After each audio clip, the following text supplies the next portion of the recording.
बहुत पुरानी बात है। एक बड़े शहर के पास एक कबूतर रहता था जिसका नाम चंटू था। गर्मी के कारण सब जगह पानी की कमी थी। चंटू ने देखा कि शहर में बड़े बड़े लोग बर्फ से बने ठंडे पेय और मिठाइयों का आनंद ले रहे हैं। चंटू को एक तरकीब सूझी। वह उड़कर ऊंचे पहाड़ों पर गया जहां बर्फ जमा होती थी।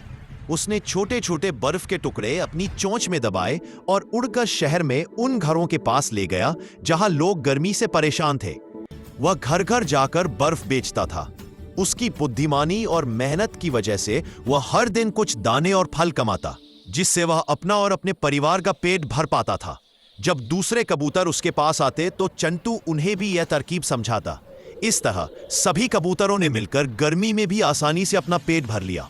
यह कहानी हमें सिखाती है कि मुश्किलों से घबराने की बहुत समय पहले की बात है। एक छोटे से जंगल में मिट्टू नाम का तोता रहता था। गर्मी का मौसम आया तो जंगल में हर तरफ लू चलने लगी। नदी तालाब सूख गए और पेड़ों की छाव भी अब ठंडी नहीं लगती थी। मिट्टू बहुत परेशान था।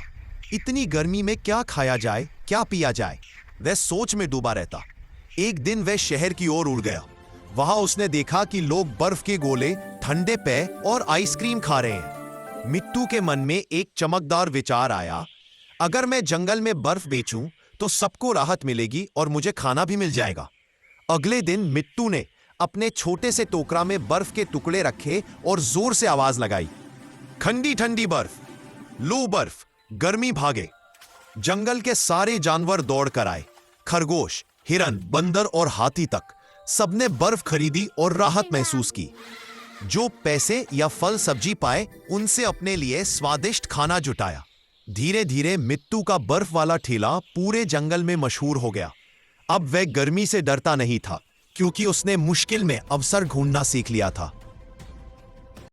एक बहुत ही सुंदर शहर में रिया नाम की एक छोटी बच्ची रहती थी। एक दिन वह शहर के पास एक रहस्यमयी जंगल में भटक गई। जब उसने पीछे मुड़कर देखा तो वह घर का रास्ता नहीं ढूंढ पाई। वह घबराई, लेकिन तभी एक पेड़ ने उससे बात की और कहा, घबराओ मत, तुम अकेले नहीं हो। रिया जंगल के अंदर गई और उसने देखा कि पेड़ बातें कर रहे हैं और नदी सोने की तरह चमक रही है। उसने एक अजीब सा जीव देखा जिसका रंग इंद्रधनुष जैसा था। वह जीव रिया के पास आया और बोला, मेरा नाम मिनी है, मैं तुम्हारी मदद कर सकता हूं। मिनी रिया को एक रहस्यमयी गुफा में ले गई। गुफा के अंदर एक जादुई हार था। मिनी ने कहा, यह हार तुम्हें घर लौटने में मदद करेगा। रिया ने हार पहन लिया और उसने कहा, धन्यवाद मिनी। और फिर वह अपनी घर की ओर चल पड़ी।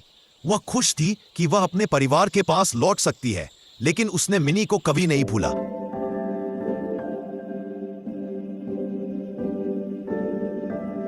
एक बार की बात है, एक ईमानदार लकड़हारा घने जंगल में लकड़ी काट रहा था।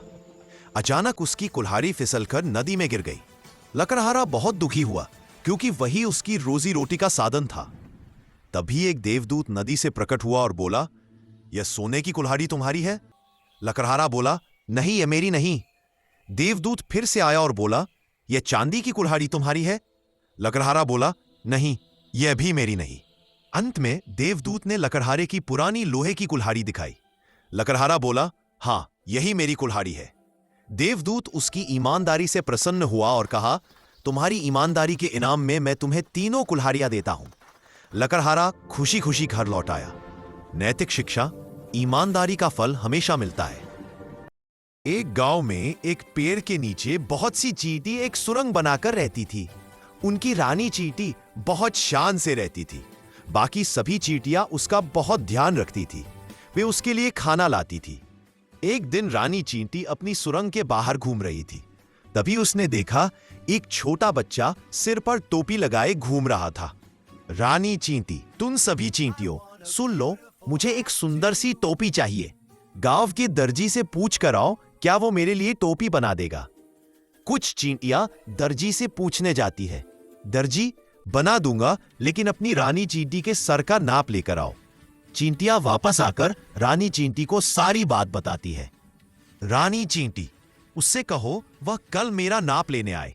दर्जी मना कर देता है क्योंकि उसके पास इतना छोटा फीता नहीं था। रानी चींटी यह सुनकर उदास हो जाती है। उसे देखकर बाकी सारी चींटियां भी परेशान हो जाती है। फिर वे एक ऐसे दर्जी की तलाश में जाती है जो रानी चींटी के लिए हेड बना सके, लेकिन उन्हें कोई नहीं मिलता। पास में दूसरे बिल में एक चूहा रहता था। वह रानी चींटी की बात सुन लेता है। चूहा, बहन चिंता मत करो, मेरी पत्नी तुम्हारे लिए टोपी बना देगी। यह सुनकर रानी चींटी बहुत खुश हो जाती है। इधर चूहा अपनी चूहिया से इस बारे में बात करता है। चूहिया अपनी पूंछ से रानी चींटी के सार का नाप ले लेती है और फिर एक सुंदर सी टोपी बनाकर दे देती है। रानी चींटी उस टोपी को देखकर बहुत खुश होती है। उसे देखकर सभी चींटियां खुश हो जाती है। रानी चींटी, आप दोनों ने मेरी इच्छा पूरी की। अगर मैं आपके कोई काम आ सकूं तो मेरी सारी चींटियां आपकी सेवा में हाजिर है। चूहा, नहीं बहन, हमने ये सब अपनी मर्जी से किया है।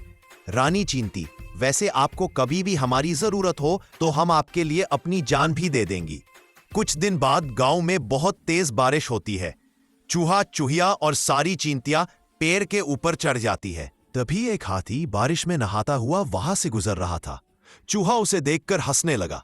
उस हाथी को लगा ये मेरी मजाक उड़ा रहा है। उसने पेड़ में जोरदार टक्कर मारी जिससे चूहा और चूहिया नीचे गिर गए। दूर से चींटियां ये सब देख रही थीं।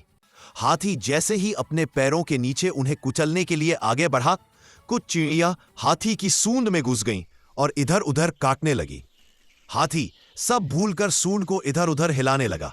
इसी बीच मौका पाकर चूहा और चूहिया वहां से भाग जाते हैं और छिपकर उसी पेड़ पर बैठ जाते हैं।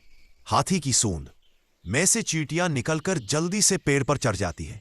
हाथी जब देखता है कि चूहा चूहिया भाग गए तो वह इधर उधर ढूंढने लगता है। कुछ देर बाद वह वापस जंगल में चला जाता है। चूहा, आपका बहुत धन्यवाद। अगर आप हमारी मदद नहीं करती तो हम दोनों आज मर चुके होते। रानी चींटी, आपने भी तो मेरे लिए बहुत कुछ किया है। इस तरह चूहा, चूहिया और चींटियां मिलकर रहने लगते हैं। रमेश एक छोटे से गांव में रहता था। उसके घर की आर्थिक स्थिति ठीक नहीं थी, लेकिन उसके सपने बड़े थे। वह सरकारी स्कूल में पढ़ता था और स्कूल से लौटने के बाद खेतों में अपने पिता की मदद करता था। गांव में सीमित साधन थे, पर रमेश का ध्यान हमेशा अपनी किताबों पर रहता था।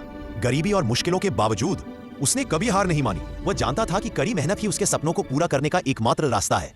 रमेश ने दिन रात पढ़ाई की और हर चुनौती का डट कर सामना किया। उसकी मेहनत रंग लाई और उसने अपनी कक्षा में टॉप किया। उसकी इस सफलता ने पूरे गांव में एक नई उम्मीद जगा दी। कहानी की सीख यह है कि चाहे परिस्थितियां कितनी भी कठिन क्यों न हो, अगर आप में दृढ़ संकल्प और कड़ी मेहनत करने का जज्बा है तो सफलता जरूर मिलती है।